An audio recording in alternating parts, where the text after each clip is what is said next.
ჩვენ დავინახეთ სოფლიო, რომელშიც იმპერიები აღარ ცდილობენ თავიანთი ზრახვების შენიღვას. არ ამგონია აშშ-ის გარეშე ასეთი მაგარი ბიჭი ყოფილიყავი. ხალხი მამაცია, მაგრამ ან გარიგებაზე წამოხვალთ, ან თამაშიდან გავდივართ.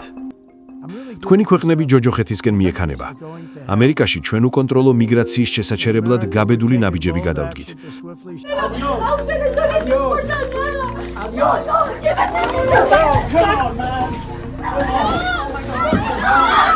წლების განმავლობაში ამერიკული კაპიტალი თავს იტყუებდა, რომ შეეძლო წარმოება აუთსორსზე გლობალურ სამხრეთში გადაეტანა, მაგრამ ამ ეგრეთ წოდებულმა ნარკოტიკმა ამერიკული ეკონომიკა შიგნიდან გამოხმლებს.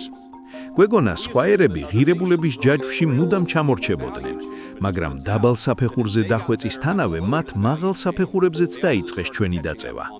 ახლა ორივე მხრიდან მოგონწყდიეს. 2025 წელს მაგას ადმინისტრაციამ ძველ კონტინენტს ცივი შხაპი გადააყო. უკრაინის ომის საშინელებაა, მაგრამ ეს ჩვენი ომი არ არის. 75 წელი ამერიკა ეუბნებოდა ევროპას. აქ ჭირდებათ არმია, ფული დახარჯათ სოციალურ სერვისებზე. დღეს ტრამპი ეუბნება მათ, რომ უფასო ლანჩი დასრულდა. გერმანიის კანცლერი ფრიდრიხ მერცი იძულებული გახდა ეღიარებინა ეპოქის დასასრულს. ის აღარ არის ისეთი, როგორცაც ვიცნობდით, და ამას ნოსტალგია ვერ უშველის. რეალობა ასეთია. ამერიკელები ახლა ძალიან ხისტად იცავენ საკუთარ ინტერესებს. თუ გონიათ, რომ 2025 წლის ყველაზე დიდი კოშმარი ღაზაში ან უკრაინაში ხდებოდა, ცდები. ნამდვილი ჯოჯოხეთი დედამიწაზე იყო იქ, სადაც კამერები თითქმის არ მუშაობს. სუდანს აფრიკაში ოქროს უმდიდრესი საბადოები აქვს. ომის დაწყების შემდეგ ორივე მხარემ გააძლიერა მისი მოპოვება. ეს ოქრო ძირითადად არაბეთის გაერთიანებულ საამიროებში იყიდება. მიღებული შემოსავალი კი ომისთვის იარაღის შესაძენად გამოიყენება. თუ სუდანში ომს ოქრო ყვებავს, კონგოს დემოკრატიულ რესპუბლიკაში სიკვდილის მიზეზი არის, რაც ახლა თქვენ ხელში გიჭირავთ. სმარტფონი.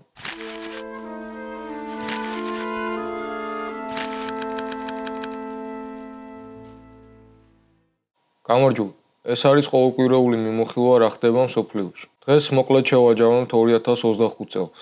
წელს, რომელმაც გააშიშლა დიდი ისტორიული ტყუილი. 10 წლეულების განმავლობაში ჩვენ ყვებავდნენ ილუზიით, რომელიც ძალადობას, მშვიდობის ყოფილობად აცხადებდა. ძარცვას თავისუფალ ვაჭრობად, ხოლო სუსტის ჩაგვრას დემოკრატიზაციად და ადამიანის უფლებების დაცვად. 2025 წელმა ეს ლამაზი ფასადი ერთი ხელის მოსმით დაანგრია. ჩვენ დავინახეთ სოფლიო, რომელშიც იმპერიები აღარ ცდილობენ თავიანთი ზრახვების შენიღვას. მათ აღარ სჭირდებათ მორალური გამართლება. როდესაც ჰეგემონს რესურსი სჭირდება, ის მას უბრალოდ იღებს. როდესაც მას წინააღმდეგობას უწევენ, ის უბრალოდ ანადგურებს. წელს პოლიტიკა გაიწმინდა ყოველგვარი იდეალისტური ნარჩენებისგან და დარჩა მხოლოდ ერთი პრინციპი: ძლიერის უფლება. ეს არის წელი, როცა მსოფლიო გადაიქცა ნადავლის გასაყოფ მაგიდად, სადაც ერთხარეს არიან ისინი, ვინც ულუფას უყვეთავენ, ხოლო დანარჩენები უბრალოდ მენიუში არიან. სწორედ ამ დაუნდობელი შიშველი ძალის ანატომია უნდა გავშალოთ. და დავიწყოთ იმპერიის გულიდან, რომელმაც წელს საბოლოოდ მოიხსნა თეთრი ხელთათმანები. ყველაფერი დაიწყო იანვარში, ვაშინგტონში, როდესაც დონალდ ტრამპის ინაუგურაცია შედგა. United States, the Constitution of the United States. So help me God. So help me God. Congratulations, Mr. President.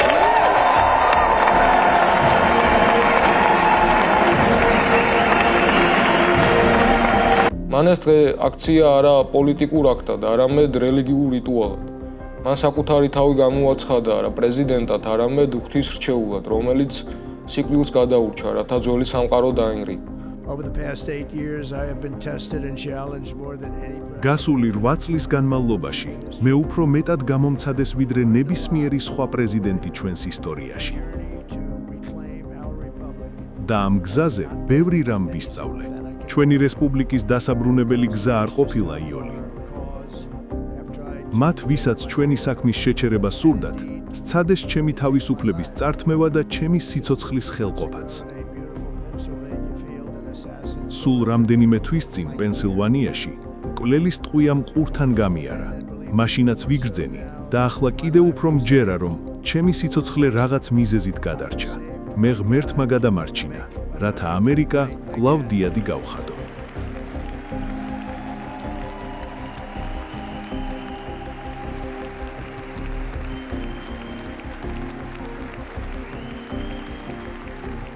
ძველი სამყაროს ნგრევა მყისიერად დაიწყო.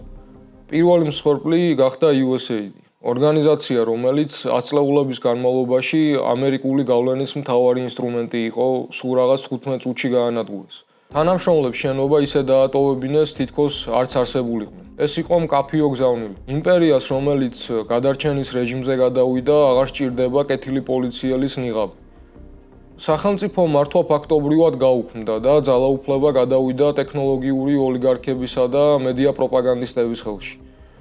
ერთ მხარეს აღმოჩნდა ილონ მასკი, რომელიც ბიუჯეტს ისე ჭრიდა და კერავდა, როგორც საკუთარი კომპანიის ხარჯთაღრიცხვას.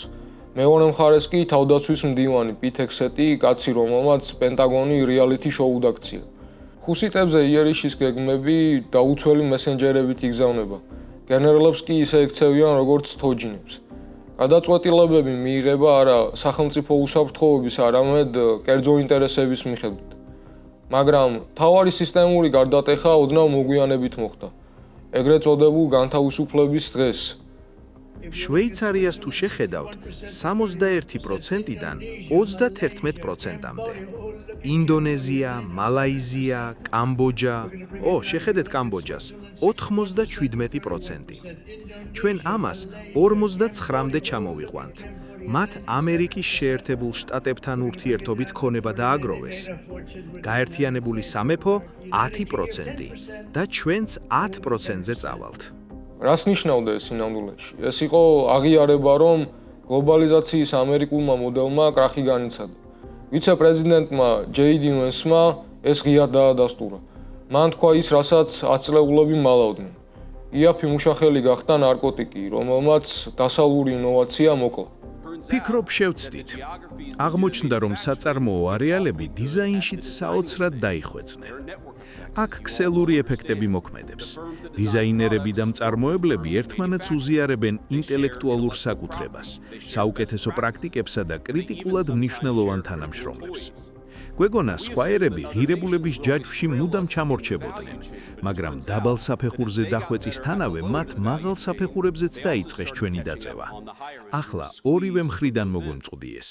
წლების განმავლობაში ამერიკული კაპიტალი თავს იტყუებდა, რომ შეეძლო წარმოება აუთსორსზე გლობალურ სამხრეთში გადაეტანა, მაგრამ ამ ეგრეთ წოდებულმა ნარკოტიკმა ამერიკული ეკონომიკა შიგნიდან გამოხდა. მაგალითად, ჩინეთი კი გააძლიერა. ამიტომ 2025 წლის ტარიფები არის არა მხოლოდ რეკეტი, არამედ იძულებითი თერაპია. შეიქმნა გარე შემოსავლების სამსახური. ვაშინგტონმა დაიწყო დისბალანსის ძალისმიერი კორექცია. ევროპასა და ბრიტანეთს დაუწესდათ გადასახადი უსაფრთხოებისთვის. აზიის ქვეყნებს კი ბაზარზე დაშვების საფასური. პარალელურად ჩვენ ვიხილავთ კლასიკური იმპერიული მადა, ტრამპის მცდელობა მიეთვისებინა გრენლანდია და განახლებული აგრესია ვენესუელას მიმართ. გრენლანდია ტრამპისთვის უძრავი ქონებაა, ვენესუელა კი ნავთობი. თუნდაც ყალბი ღირებულებები ჩენიღბვა აქ არაფერს ნიშნავს. შეერთებულმა შტატებმა ვენესუელას 10 დეკემბერს 1,9 მილიონი ბარელი ნავთობი ჩამოართვა. ჩვენ მას დავიტოვებთ. გავყიდვით თუ სტრატეგიულ მარაგებში გადავიტანთ. შეიძლება გავყიდოთ, დავიტოვოთ ან რეზერვებისთვის გამოვიყენოთ. ჩვენ მას და გემებსაც ვიტოვებთ. თუმცა, როგორც კი იმპერია წააწყდა ძლიერ წინააღმდეგობას ჩინეთის სახით, ვაშინგტონმა მყისიერად დაიხია უკან და მოლაპარაკებების გზას მიმართა. ტრამპიზმი ასევე გამორჩეულად სასტიკი აღმოჩნდა საშინაო ასპარეზეც, თუმცა ეს არ არის ძველი დროების დიქტატურა. ეს არის რეჟიმი, რომელშიც დემოკრატიული ინსტიტუტები ფორმალურად არსებობს, მაგრამ ისინი მხოლოდ პოლიციურ ფუნქციას ასრულებენ. სანამ ელიტას და კორპორაციებს გადასახადებს უმცირებენ, საიმიგრაციო სამსახურს ხელები გაუხსნეს. ჩვენ ვიხილავთ ადამიანებზე ნადირობის სეზონი. საიმიგრაციო პოლიცია იქცა სახელმწიფოში არსებულ დამოუკიდებელ არმიად, რომელიც არ ექვემდებარება კანონს. ფლორიდის ჭაობებში აშენებული ახალი ალკატრასი კი ეს ამ პოსტფაშისტური რეალობის სიმბოლოა. ციხე ალიგატორების შუაგულში, სადაც ზედმეტ ადამიანებს, მიგრანტებს, ღარიბებს ისე ექცევიან, როგორც ბიოლოგიურ ნარჩენებს. აი ასე გამოიყურება 2025 წლის ამერიკის შეერთებული შტატები, სახელმწიფო, რომელიც საკუთარ ხალხს გალიებში სვამს, ვასალებს ხარკს ახდევინებს და სამხედრო ოპერაციას ტელეფონით არჩევს. როდესაც ციხეები სავსეა თავშესაფრის მაძიებლებით, რომლებმაც სიკეთეზე დანაშაულით გიპასუხეს. დროა ღია საზღვრების ჩავარდნილი ექსპერიმენტი დასრულდეს. თქვენი ქვეყნები ჯოჯოხეთისკენ მიექანება. ამერიკაში ჩვენ უკონტროლო მიგრაციის შესაჩერებლად გაბედული ნაბიჯები გადავდგით. როგორც კი დავიწყეთ ყველას დაკავება და დეპორტაცია, ვინც საზღვარს კვეთდა, ისინი უბრალოდ გაჩერდნენ, აღარ მოდიან. ჩვენ ამისთვის დიდ აღიარებას ვიღებთ, რადგან მიგრაციული ნაკადი შეწყდა. თუმცა ამ ქაოსში ყველაზე ტრაგიკული ბედი მათ ეწიათ, ვინც შტატების მედიაციის იმედად იყო სხვადასხვა ცხელ კონფლიქტში. სწორედ ამ ცივ იმპერიული ანგარიშწორების პირველი მსხვერპლი გახდა უკრაინა. არ ამგონია აშშ-ის გარეშე ასეთი მაგარი ბიჭი ყოფილიყავი. ხალხი მამაცია, მაგრამ ან გარიგებაზე წამოხვალთ, ან თამაშიდან გავდივართ. თუ ჩვენ გავალთ, ბრძოლა მარტოს მოგიწევთ და ეს არ იქნება კარგი სანახავი. თქვენ ხელში კარტი არ გიჭირავთ. გარიგების შემდეგ ბევრად უკეთეს პოზიციაში იქნებით. თუმცა საერთოდ არ იჩენთ მადლიერებას, რაც ნამდვილად არ არის ლამაზი საქციელი. როდესაც შენ საკუთარ ქვეყანას უყურებ მხოლოდ როგორც ბიზნეს პროექტს, რომლის ოპტიმიზაციაც გჭირდება, მაშინ ყოფილ მოკავშირეებსაც ზუსტად ასევე ზედმეტ ხარჯად აღიქვამ, რომელიც ბალანსს აფუჭებს და მოსაშორებელი. კორპორაციულმა ამერიკამ წელს გადაწყვიტა, რომ მისი ყველაზე ძვირადღირებული ფილიალი ევროპა აღარ არის მომგებიანი. 2025 წელს მაგას ადმინისტრაციამ ძველ კონტინენტს ცივი შხაპი გადაავალ. დასრულდა დემოკრატიის დამცველის როლში ყოფნა. ახლა ტრანზაქციის დრო. უკრაინის ომის საშინელებაა, მაგრამ ეს ჩვენი ომი არ არის. პრეზიდენტი 87 დღის განმავლობაში ნაბიჯებს დგამდა მის დასასრულებლად. ახლა იმ ზღვარზე ვართ, როცა უნდა გავარკვიოთ, შესაძლებელია თუ არა მშვიდობა. ამიტომ ვმუშაობთ ორივე მხარესთან. თუ პროგრესი არ იქნება, უსასრულო შეხვედრებს არ გავმართავთ. თუ მათ სერიოზულად სურთ მშვიდობა, დავეხმარებით. სხვა შემთხვევაში კი უბრალოდ სხვა საკითხებზე გადავერთვებით. მართალია, რუსეთი დღეში 1200 ჯარისკაცს კარგავს და სტრატეგიულ გამარჯვებას ვერ აღწევს, მაგრამ კრემლმა მოიგო მთავარი ნარატივების ომი ვაშინგტონში. მათ დაარწმუნეს ტრამპი, რომ რუსეთი შეუჩერებელია. ამიტომ თეთრი სახლი მზადაა უკრაინა დატოვოს მიწის 20%-ის და დონბასის ციხესიმაგრეთა სარტყელის გარეშე. ხმელეთში ჩაკეტილ სახელმწიფოდ, რომელიც თუ 10 წელიწადში უბრალოდ გაქრება, ეს მათთვის დიდი პრობლემა სულაც არ იქნება. თუმცა მიუხედავად იმისა, რომ ტრამპი პოლიტიკურად გადის ომიდან, ფინანსურად რჩება.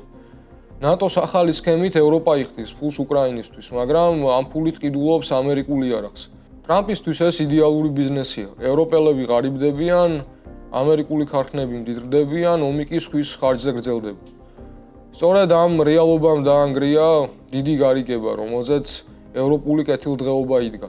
75 წელი ამერიკა ეუბნებოდა ევროპას. აქ ჭირდებათ არმია, ფული დახარჯეთ სოციალურ სერვისებზე.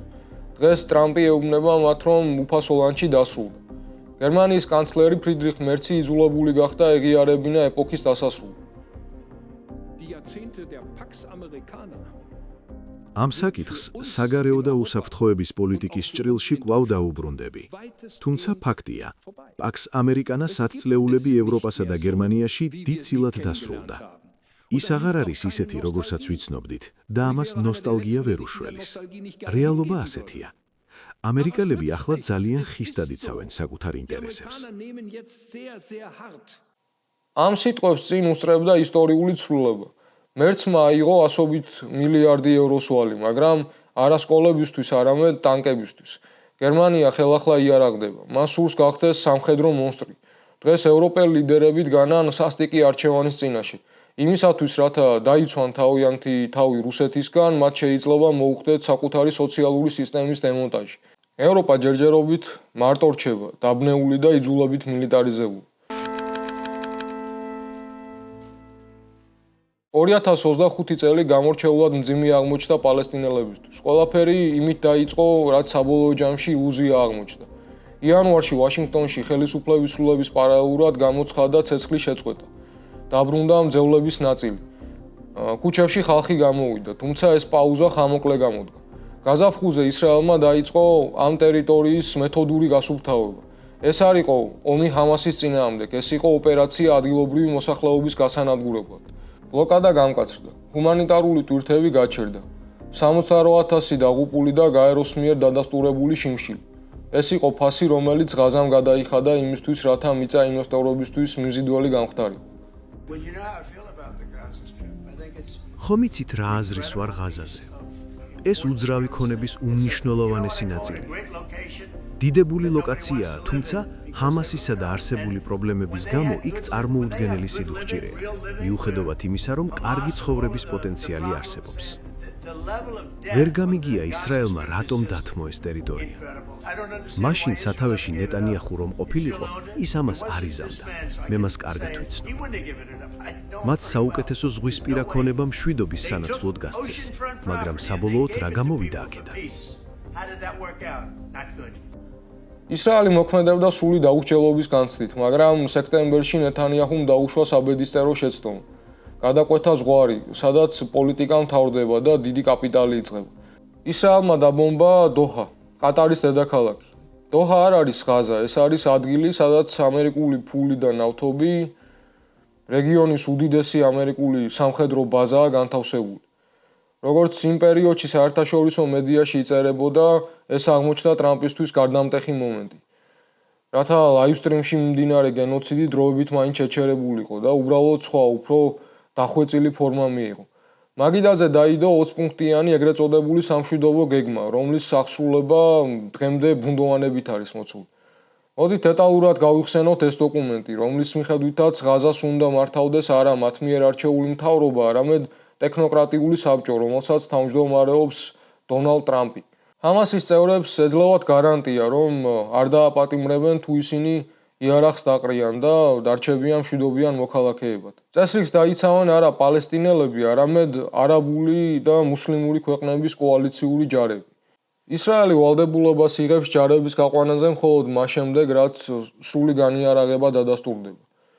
ეს ნიშნავს, რომ ისრაელს ნებისმიერ დროს შეუძლია თქვას, პირობა არ შესრულდა და ვრჩებით.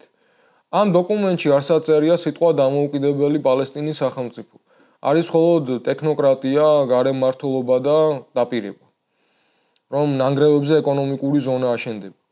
ფაქტობრივად ტრამპს სურს ღაზა იქცეს დიდ სააქციო საზოგადოებად, რომელშიც აქციების საკონტროლო პაკეტს ვაშინგტონი და თელ-ავივი ფლობენ. მიუხედავად ამ კოლონიალისტური სამშვიდობო გეგმისა, ძალადობა არ შეჩერებულა. ამ წუთებშიც, როცა ჩვენ ვსაუბრობთ, ნანგრევებში ადამიანებს კლავენ. ღაზაში ბავშვები კვლავ შიმშილობენ და არ აქვთ თავშესაფარი. აღარაფერს ვამბობ ჯანდაცვის და განათლების უფლებაზე. მაგრამ თუ გონიათ, რომ 2025 წლის ყველაზე დიდი კოშმარი ღაზაში ან უკრაინაში ხდებოდა, ცდებით. ნამდვილი ჯოჯოხეთი დედამიწაზე იყო იქ, სადაც კამერები თითქმის არ მუშაობს. ეს სუდანია. 2025 წლის ოქტომბერში ქალაქ ალ-ფაშერში განვითარდა მოვლენა, რასაც უფლებადამცველები სიკვდილის ყუთს უწოდებენ. სწრაფი რეაგირების ძალებმა ქალაქს ალყა შემოარტყეს. მათ ააშენეს მიწის თხრილები, რათა მოსახლეობა ვერ გაქცეულიყო და დაიწყეს მათი ხოცვა-ჟლეტა. მაგრამ რატომ და ვინ ომობს? ოფიციალურად ეს არის ძალაუფლებისთვის ბრძოლა ორ გენერალს, აბდელ ფატაჰ ალ-ბურჰანსა და ჰემეტის შორის. ისინი ყოფილი მოკავშირეები არიან, რომლებმაც ერთად დაამხეს სამოქალაქო მთავრობა, ახლა კი ერთმანეთს დაერინნენ. მაგრამ არ მოტყუდეთ, ეს არ არის მხოლოდ სამოქალაქო ომი. ეს არის პროქსი ომი, რომელსაც კვებავს იმპერიალისტური სამყაროს სიხარბე. სუდანი აფრიკაში ოქროს მესამე უმსხვილესი მწარმოებელია და ვის ჭირდება ეს ოქრო? მედია მიუთითებს არაბეთის გაერთიანებულ საამიროებზე. სქემა მარტივია. ოქრო გადის ქვეყნიდან, სანაცვლოდ კი სწრაფი მხარდაჭერის ძალები იღებს უახლეს იარაღს, დრონებსა და ფულს, რომლითაც ამ გენოციდს აწყობს. სუდანს აფრიკაში ოქროს უმდიდრესი საბადოები აქვს. ომის დაწყების შემდეგ ორივე მხარემ გააძლიერა მისი მოპოვება. ეს ოქრო ძირითადად არაბეთის გაერთიანებულ საამიროებში იყიდება. მიღებული შემოსავალი კი ომისთვის იარაღის შესაძენად გამოიყენება. კონფლიქტში ბევრი ქვეყანაა ჩართული, თუმცა ყველაზე გავლენიანი გარეძალა სწორედ არაბეთის გაერთიანებული საამიროებია. რეპორტაჟები ადასტურებს, რომ მათ კონტრაბანდული გზით იარაღი შეაქვთ სწრაფი მხარდაჭერის ძალებისთვის, RSF. ეს არის დაჯგუფება, რომლის შესახებაც აშშ-მ დაადგინა, რომ ის გენოციდს ჩადის. მეორე დაპირისპირებულ მხარეს ეხმარებიან ეგვიპტე, საუდის არაბეთი და ირანი. ადგილზე არიან დაქირავებული მებრძოლები რუსეთიდან და კოლუმბიიდანაც კი. ყველა ცდილობს თავისი ნაჭერი მოიგლიჯოს. შედეგი კი 12 მილიონი იძულებით გადაადგილებული პირია, რაც მსოფლიოში ყველაზე დიდი ჰუმანიტარული კატასტროფაა. და საინტერესოა მსოფლიოს რეაქცია. სრული დუმილი. ნოემბერში ტრამპის ადმინისტრაციამ სცადა მორიგი გარიგების დადება, მაგრამ როგორც ექსპერტები ამბობენ, ვითარება უცვლელია. სწრაფი მხარდაჭერის ძალები თანხმდება ზავზე, რათა დრო მოიგოს და შემდეგ ისევ აგრძელებს ხოცვას. 2025 წელს სუდანი იქცა სიმბოლოდ იმისა, თუ რა ემართება ერთს, როდესაც ის ხდება გლობალური კაპიტალის ინტერესების მსხვერპლი. აქ ადამიანის სიცოცხლე არაფერია. მთავარია ოქრო, რომელიც უწყვეტად უნდა მიედინებოდეს ბაზრებზე, თუნდაც გვამების გროვის გავლით. თუ სუდანში ომს ოქრო ყვებავს, კონგოს დემოკრატიულ რესპუბლიკაში სიკვდილის მიზეზი არის, რაც ახლა თქვენ ხელში გიჭირავთ. სმარტფონი. კონგო არის მსოფლიოს სისხლიანი ბატარეა. აქ მოიპოვება კობალტი და კოლტანი, მინერალები, რომელთა გარაშეც ვერ იმუშავებს ვერც ერთი სმარტფონი, ლეპტოპი თუ ელექტრომობილი, რომლითაც ასე ამაყობს მწვანე დასავლეთი. 2025 წლის დასაწყისში ამ რესურსებისთვის ბრძოლამ კონგო სრულიად ჩამოშალა. იანვარში ამბოხებულთა ჯგუფმა M23-მა, რომელსაც ზურგს მეზობელი რუანდა უმაგრებს, ელუსებური სისწრაფით აიღო სტრატეგიული ქალაქები გომა და ბუკავუ. M23-ს საინტერესებს მაღაროებზე კონტროლი. ისინი იპყრობენ სოფლებს და აწესებენ გადასახადებს, ვინც არ იხდის კლავნა. ამ ახალი მმართველობის ხელში ბავშვები შიშველი ხელებით უსაფრთხოების ყოველგვარი ნორმების გარეშე თხრიან გვირაბებს, რომლებიც ხშირად მათ სამარხად იქცევა. მათი ყოველდღიური შემოსავალი დოლარზე ნაკლებია, მაგრამ მინერალი, რომელსაც ისინი პოულობენ, ტრილიონიანი ინდუსტრიის საწვავია. ცენტრალურ აფრიკაში, კობალტის მაღაროში კუსტარულად ნაგები და არასტაბილური ხიდის ჩამონგრევას მსხვერპლი მოჰყვა. ტრაგედია მას შემდეგ დატრიალდა, რაც კონგოს დემოკრატიულ რესპუბლიკაში მუშებმა, რომლებსაც ტერიტორიაზე შესვლა აკრძალული ჰქონდათ, მაღაროში შეჭრა სცადეს. ვრცელდება ინფორმაცია, რომ სამხედრო დაცვამ მათ ცეცხლი გაუხსნა. ამან პანიკა და ჭყლეტა გამოიწვია. ხიდი სწორედ მაშინ ჩამოიშალა, როდესაც ხალხის მასა გაქცევას ცდილობდა და მას მიაწყდა. წლის შუაში ვაშინგტონმა სცადა ვითარების დალაგება და ხელი მოაწერა სამშვიდობო შეთანხმებას. მაგრამ ეს არ იყო ჰუმანიტარული აქტი. დოკუმენტში პირდაპირ წერია, მშვიდობა მინერალებზე წვდომის სანაცვლოდ. ამერიკამ მშვიდობა გაცვალა გარანტიაზე, რომ კობალტი და კოლტანი ჩინეთს არ დარჩებოდა. თუმცა რეალობა არ შეცვლა. გაეროს მონაცემებით რუანდა კვლავ აგრძელებს ყოველთვიურად 120 ტონა კოლტანის არალეგალურ გატანას. კონგოში განსაკუთრებით მძიმეა ქალების ხვედრი. იქ სექსუალური ძალადობა არ არის გვერდითი მოვლენა. ეს არის ომის სტრატეგია. შეიარაღებული ჯგუფები მასობრივ გაუპატიურებას იყენებენ, რომ დააშინონ და გააქციონ მოსახლეობა, რათა შემდეგ ტერიტორია დაიკავონ. ომმა გაანადგურა ეკონომიკა, ამიტომ ხალხი იძულებულია გაჩეხოს უნიკალური ტყეები, რათა ნახშირი დაამზადოს და გაყიდოს. ვირუნგას ეროვნული პარკი პლანეტის ერთ-ერთი ფილტვი ნადგურდება. 2025 წლის რეალობა კონგოში ასეთია. ქალაქი გომა ფორმალურად მშვიდია, მაგრამ ალყაშია. მაღაროები მუშაობს სრული დატვირთვით. მსოფლიო კი თვალს ხუჭავს, იმიტომ რომ ტექნოლოგიურ პროგრესს ჭირდება კობალტი. ჩვენი ახალი ტელეფონის ფასი მხოლოდ ფული არ არის. მისი ფასი კონგოელი ბავშვების წართმეული ოცნებები და სიცოცხლე. მთელი წლის განმავლობაში ჩვენ საუბრობდით ომებზე, მაგრამ ეპშტეინის სია გვაჩვენებს იმ ფარულ ლოგიკას, რომელიც ამ ომებს შესაძლებელს ხდის. 2025 წლის ერთ-ერთი მთავარი მოვლენა ეგრეთ წოდებული ეპშტეინის სია იყო. საუბარია გავლენიანი ადამიანების, პრეზიდენტების, მილიარდერების, სხვადასხვა პროფესიის გავლენიანი ადამიანების იმ დახურულ წრეზე, რომლებიც წლების განმავლობაში სარგებლობდნენ სექს ტრაფიკინგის ქსელით. ეპშტეინის კუნძული არ იყო სექს კურორტი, ეს იყო ლაბორატორია, ადგილი, სადაც ელიტამ შექმნა თავისი სუვერენული სივრცე. იქ სამართალი არ მოქმედებს, არამედ მხოლოდ ერთი პრინციპი. ძლიერს აქვს უფლება სრულად ფლობდეს სუსტის სხეულს. ეს არის აბსოლუტური ძალაუფლების დემონსტრირება, როცა შეგიძლია ცოცხალი ადამიანი აქციო ბიოლოგიურ მასად, უსულო საგნად, რომელსაც გამოიყენებ და გადააგდებ. დააკვირდით ამ ხალხის ფსიქოლოგიას. კორპორაციული ბოსების თუ გლობალური რანგის პოლიტიკოსების ცხოვრების წესი არის რადიკალური ფლობის რეჟიმში ყოფნა. მათთვის სამყარო არ არის ცოცხალი ორგანიზმების ერთობლიობა. არამედ მკვდარი მატერია, რომელიც უნდა მიითვისონ. სწორად ეს არის მათი შინაგანი სიცარიელის ამოსების გზა. მათ სჭირდებათ, რომ ცოცხალი, სპონტანური ადამიანი გადააქციონ მორჩილ მექანიკურ თოჯინად. ეს არის სიცოცხლის ჩაკვლის უნება, ამიტომაც ამ ადამიანებისთვის არანაირი განსხვავება არ არსებობს კონგოელ ბავშვებსა და კუნძულზე ჩაყვანილ გოგონებს შორის. ორივე შემთხვევაში ადამიანი მხოლოდ ნედლეულია. ტრანსგრესია, სამართალზე გადაბიჯება და ძალადობა არის ის რიტუალი, რომელიც გლობალური კაპიტალის და პოლიტიკის მესვეურებს აკავშირებთ. 2025 წელმა დაგვანახა, რომ მსოფლიოს მართავს ოლიგარქია. კლასი, რომლისთვისაც ადამიანსა და საქონელს შორის განსხვავება არ არსებობს. სწორედ ეს განვითების ფილოსოფია არის მიზეზი იმისა, რომ დღეს ღაზა ნანგრევებშია, ხოლო კონგო სისხლში. დღეისთვის სულ ეს იყო, თუმცა სანამ დავასრულებ, მინდა შეგახსენოთ მაუწყებლისთვის ეგზისტენციალური საკითხის შესახებ. კომენტარებში იხილავთ დონაციის ბმულს. ვისაც რა შესაძლებლობა გაქვთ, დაგვეხმარეთ, რათა 2026 წელსაც მაუწყებელმა განაგრძოს ფუნქციონირება და თქვენთვის საინტერესო და მნიშვნელოვან საკითხებზე საუბარი. მომავალ წლამდე გემშვიდობებით, დროებით.